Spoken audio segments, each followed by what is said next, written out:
welcome to Season 2 of Are We There Yet? The podcast looking at the innovations emerging from the workshops, labs and secret test tracks of Hyundai. In Season 1, we introduced you to technology which is changing not just our vehicles, but our societies. From flying cars and vehicles which make us fall in love to the fastest electric cars on the planet. Honestly, it's very important that the cars are looking great and the fans are happy, but I'm only focusing on performance, and to see how they develop, how much faster they get during the years, that just makes me so happy.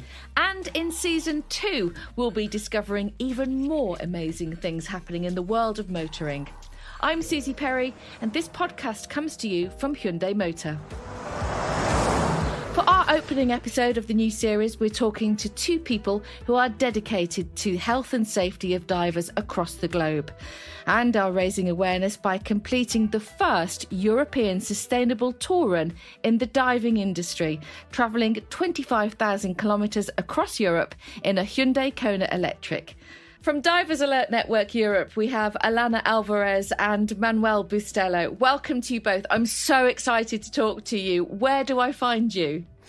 Hi, Suzi. We're really excited for joining this podcast as well. Thank you for receiving us.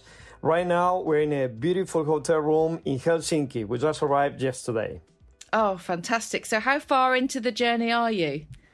So, all right, we started 110 days ago, roughly, and we have done already 16,000 kilometers. We've started in a little town called Roseto degli Abruzzi in Italy, and right now we're in Helsinki, Finland. We tour through all countries that have taken us here so far. Well, you're both smiling, so I'm imagining that the trip's going very well, and you're obviously still getting on very well.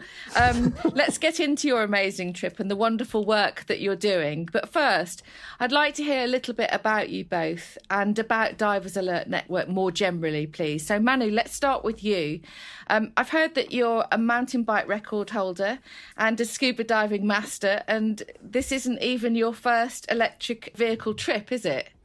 I did a couple of electric vehicle trips in the past. The first one was back in 2016 with an electric motorbike. I toured around 8 Andalusia provinces in Spain.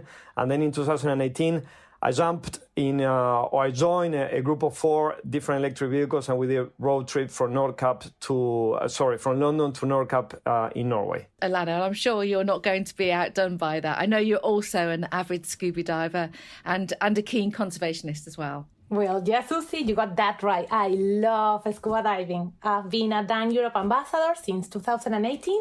I am an ocean lover, a nature passionate, and a conservationist at heart. When I started diving, my life completely changed. For me, that moment I could put my head underwater and open my eyes, I decided that I wanted to spend the rest of my life protecting the fragility of the underwater world. It's a magical place, which obviously needs a lot of protection. You're both ambassadors for Divers Alert Network since 2018.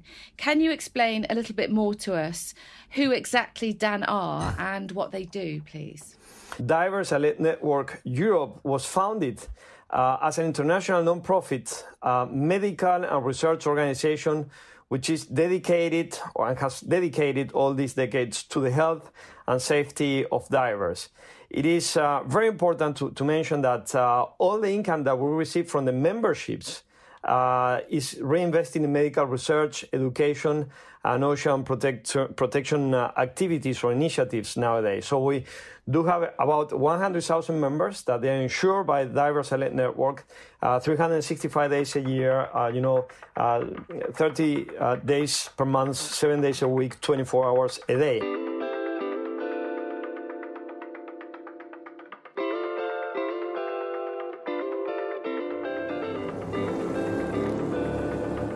Great. So we've heard a bit about you both and about Diver Alert Network Europe now. But the main reason that we're talking to you today is because you're currently on an incredible trip with a really important message. So, Alana, can you tell us exactly what it is you're embarking on and why you're doing it? With pleasure, Suzi. Well, this is the first European sustainable tour run in the diving industry.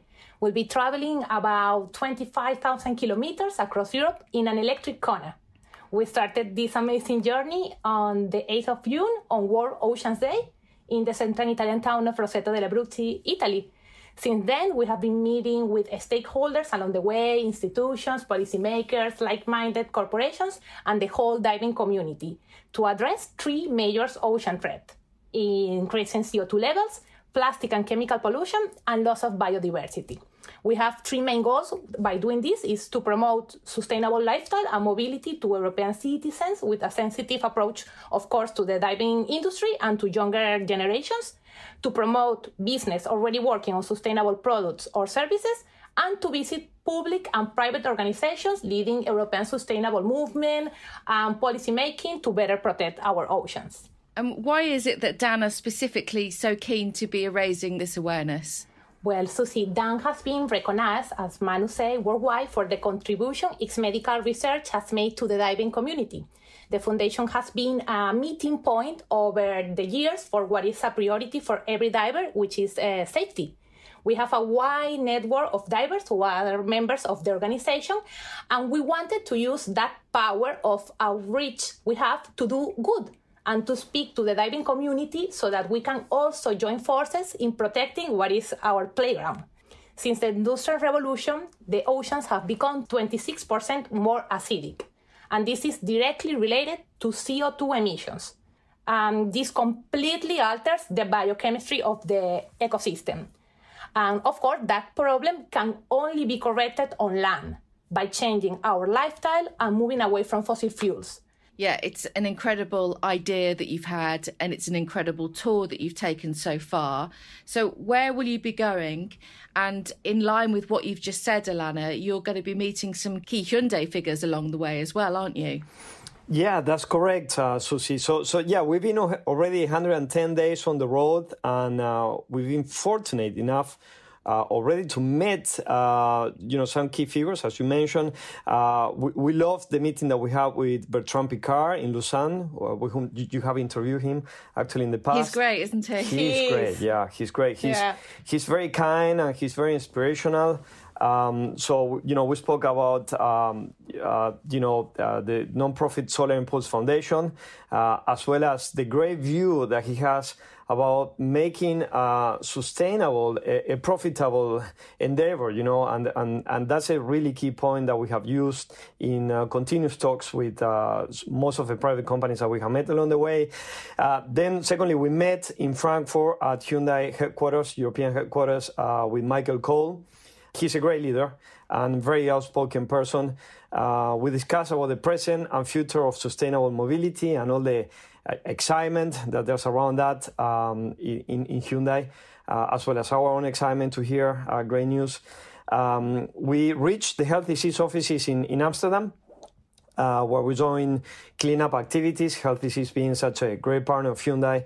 And then last but not least, I just want to mention as well that we visited and met with incredible people that perhaps are the unsung heroes of Hyundai, but that they are the Hyundai dealers in different countries and the national offices along the way as well. We discussed with some of the national offices, the different challenges and evolutions that they have had with sustainable mobility. There's certainly a different reality depending on the country in Europe where you are at, and we have learned tons of information from each one of them. And you've also met with several business stakeholders, haven't you, as well, on the tour along the way. What is the message that you've given to them with regards to corporate responsibility and adopting a more sustainable business practice? It was within, as Alana mentioned before, it was within our objectives to meet with private stakeholders to discuss not only that they could perhaps we can bring into their table one or two new things, but also to learn from them. First of all, we, with almost all of them, we brought, to the table the knowledge of what is the most important issue, as Alana mentioned before, that the oceans are suffering today, and she mentioned very well that is global warming, and, the rising temperatures in the water, which is also creating more acidic oceans by CO2 intake. And not so many companies are aware of that. So the next question was, what are your best practices to promote sustainable mobility among employees and providers? So we spoke about sustainable mobility with companies. Yet at the same time, we learn about, what does it take for some businesses to actually be able to tackle sustainable business practices? For instance, we met a great company in Germany that has existed for almost 120 years.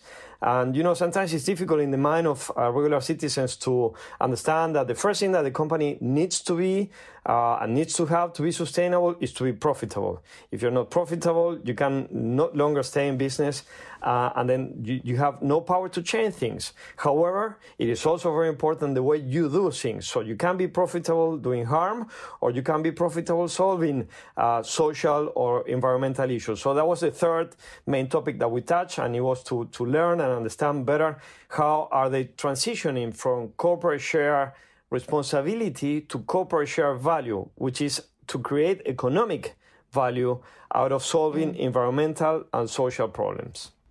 Yeah, it's this fine balance, isn't it, that companies need to achieve between making profit but doing it in a green and sustainable way. And I suppose it's a lot of change in education that needs to go in, but it needs to happen quite fast. So it's such a vital message that you're getting across. How open and receptive have you found businesses according to meeting your message? Has their response given you hope for the future? Well, fortunately, they have been more open than we could have ever expected. We have seen a great willingness from many industries to participate in this global change. Some are already taking action, showing us that a brighter future is possible. And the most encouraging thing, Suzi, was seeing how young many of the CEOs or the founders of these companies or startups were. We're talking about boys and girls who could be hanging out with their friends or going out to party, and instead they're working really, really, really hard to change the future of our planet. That sounds really great. How have you found it? Because obviously this is an incredible adventure. There must have been some ups and downs. Can you just tell me a little bit about those? Northern Lights? Oh, come on.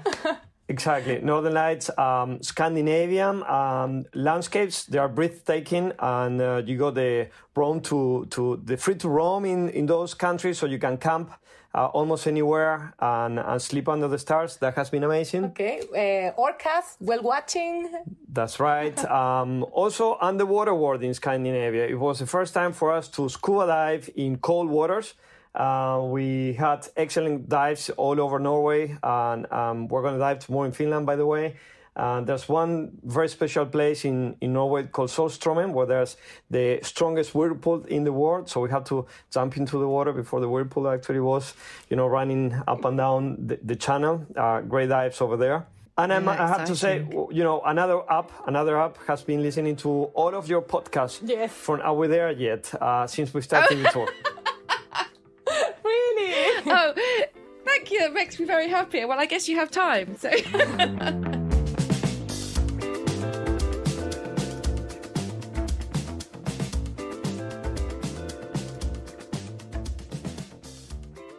Let's talk about your choice of vehicle then. Your journey of 25,000 kilometres around Europe is being completed in Hyundai's Konu. How have you found the driving around Europe in an electric vehicle, and specifically in the Konu EV? Well, Suzi, the first point to take into account is that the electric Konu is an excellent car. It has a real range of 480 kilometers, and that's according to our experience. With an electric vehicle, of course, you have to plan a lot, and efficiency must be involved when selecting a certain route. It has allowed us to plan precisely what distance to travel or which chargers to select. So it's a great car that has allowed us to do this in an efficient way. As humans, generally, we're not very good at change, are we? We get stuck in our ways and our comforts, and we like our luxuries. But are you saying here that you can have the comfort and the luxury by changing to an EV and be sustainable? At the moment, we are there now. That is absolutely correct. Not only, Suzi, you say very well, not only you can have the comfort and you can be sustainable, but also you can rethink in the way you do stuff. It has happened with ourselves. We have gone from fossil fuel cars to hybrid cars, now to electric vehicle cars. And when you go on a road trip with a fossil fuel car, even a hybrid one, because you will need to stop to refuel, you do it in a rush. You move from A to B to C in a rush, and you only see A, B, and C. And you're actually missing out what's in the middle. with the EV cars, even if you need to stop for half an hour, first of all, you don't need to, pump it up to 100%, the same way we do it with gasoline cars. You don't need to do that, because you might just have another 100 kilometers ahead of you, and it's enough to refuel it to recharge it with 20 or 30% energy. But there might be a forest around. There might be something that you want to explore. It has happened to us. I'm crazy about mountains, and I've seen lots of different hills and mountains close to charging stations in great places where we could take a little walk for half an hour. That's even better for your health. We're actually really excited when we have to charge, because we know that it's exploring time. So we leave the car charging and we just go for a walk in the forest. That's a really great point. So actually for mental health, it makes you just stop and breathe and take a break from driving, whereas we're used to go all the time, get from A to B. And if you sort of slightly change your life, which we've all had to do in the last 18 months anyway, then this is just another part of that, it seems, to actually take stock and be able to slow the heart rate down, just stop stressing about everything, which I think we all do, don't we, so regularly. And it's unhealthy. And what you're doing, I'm looking at you now in this beautiful hotel room. You're practically sitting on top of each other, and you've been together for all these weeks in a car. And you're so chilled and you're so relaxed. It's great to see, and it's obviously had a really, really positive effect. And also the positive things that you've been doing along the way.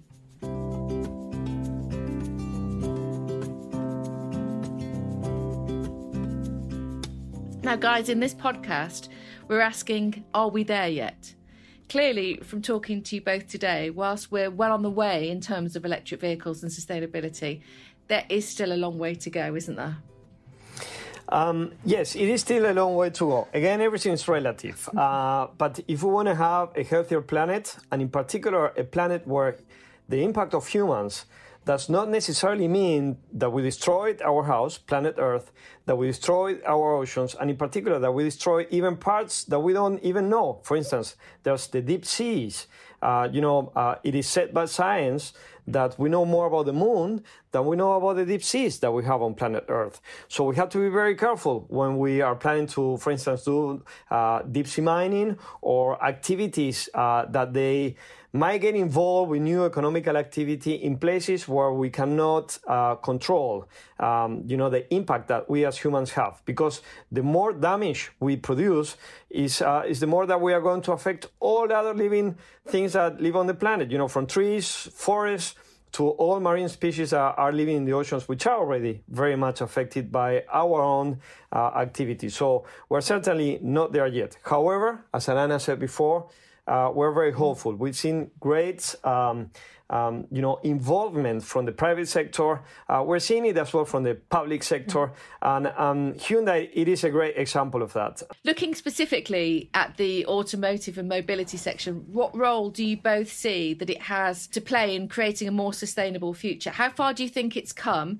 and how much further does it have to go to achieve that goal? We humans, we need to move. We have moved ever since. We walked. Transport for humans, it's not going to change. It's actually going to increase. Therefore, transport companies, they have to play an essential role by not only providing sustainable solutions for humans to move, whether we move into cars that they have less tailpipe emissions, or to sharing options, but also to provide products, cars actually, that itself, they become sustainable. Hyundai, it is a company that has taken action in this respect. Actions, they speak louder than words, and they have shown that they can also provide cars that, for instance, the interior is made out of recycled materials. So we as citizens, we have to play a crucial role when we cast our vote on what is the next product that we are going to purchase. And if you decide to go for an electric vehicle that reduces CO2 tailpipe emissions, but yet at the same time it is using recycled materials on the interior, you are casting a vote to companies that are doing things in the right way. Yeah. Furthermore, the mobility sector represents a great source of work for millions of people around the world. So it is important that the transport industry continues to operate for the well-being of workers and their families. The key is to find the balance that allows us to continue fulfilling our need to transport in a way that is economically profitable so that companies can continue to exist and be a source of employment for these people, but at the same time are respectful of the limits and demands of the nature. We are already seeing this transformation in the mobility industry that is pointing to this direction. During our passage with the tour, we have witnessed electrification in mobility, especially in the Scandinavian countries. Of course, car manufacturers are already working on these topics, although different speeds and certainly with different priorities, but we're going that way.